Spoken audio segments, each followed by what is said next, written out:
every lender I talk to, every piece of data I've ever seen, most Americans, I hate to break it to you, no matter how you feel about the issue, are getting a new car or a car that is new to them every 3 years. Yeah. That's just the data.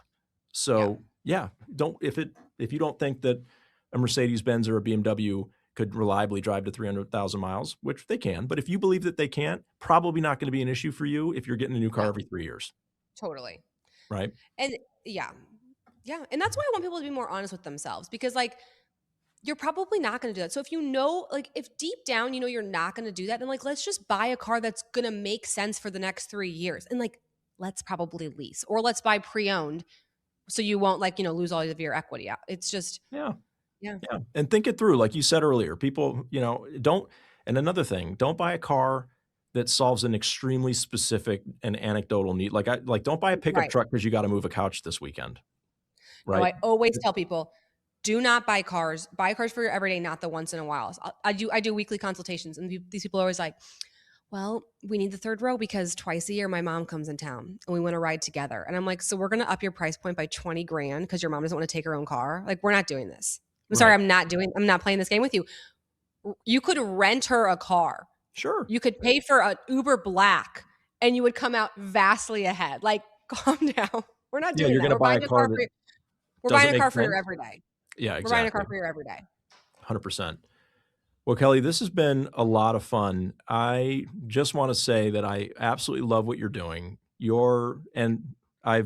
In preparation for this, I've listened to, a couple of your podcasts. You and your sister have a very hilarious dynamic. You two are funny to listen to. So I don't know how often you film it, but I think that huge potential for your podcast as well. I don't know if you have big plans for that or if that's just sort of something you do for fun. No, we love our podcast. Podcasts are interesting. We love our podcast. I actually want to get you on the podcast because I want you to spill all the tea about.